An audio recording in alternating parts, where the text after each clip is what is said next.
I'm also naturally a learner, and I don't assume that I have all the answers, and maybe that works to my disadvantage sometimes, but I think it's just kind of helps for me to think, I really need to beef up on this or that or the other thing, and I try to constantly improve my skill set. That's definitely been part of the process. If you're doing it all over again, would you take the same path, do you think, or would you maybe study something more business related? I would have definitely had a core competency in business, and it's I don't know how much it would have helped necessarily. I don't think I'm crippled by any stretch, and I wouldn't use that term, but I don't think I'm not like incapable of doing the work. I just think it would have helped me I could have avoided some obvious mistakes with just a little better handle on business generally. Okay. Does that make sense? Yeah, no, that does. And I would have enjoyed it. I mean, I really probably would have. I would have loved the track you have, the entrepreneur. I think that would just be. I actually did take an entrepreneurial marketing class at HBS. And I took another class or two at Harvard Business School, and I loved those classes, and I probably could have thrived there, but I don't know if I were to go back. I don't know if I had the personality to have done something different. Okay, cool. So talk a little bit about how crimereports.com got started. I lived in Arlington, Virginia, and I let a burglar into my building on accident. I didn't know he was a burglar. I just figured he was another occupant, another tenant.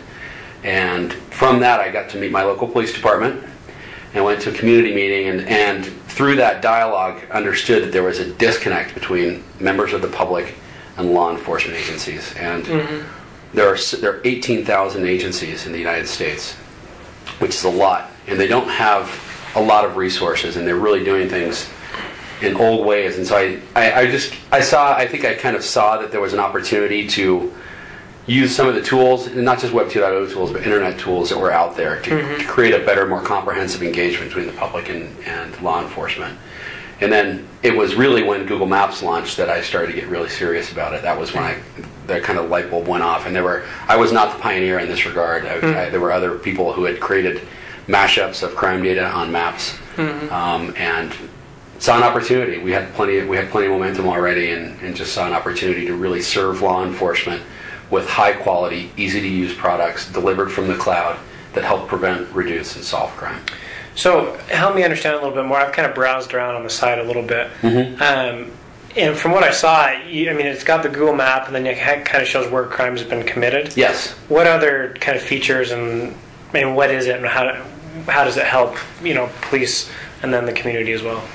Well, I think exactly what we've talked about is the major point. I think agencies have historically had a dynamic where it's us versus them with the public, and by giving out data and showing people what's happened on their street yesterday is a very effective tool to help a neighborhood take ownership of a crime problem and start to have situational awareness about what types of things are happening on their street. That's a powerful tool both to create trust and to have members of the public understand what's happening right around them so they can avoid becoming victims of crime. So that really is, it's not the core driver of our business model, but it's a key concept in terms of establishing why we're doing what we're doing and creating the value proposition. It's like, if I think about do you live on campus? I do, yeah. I lived at BYU as well. I lived on and off campus, but I had no idea what kinds of crimes happened around me.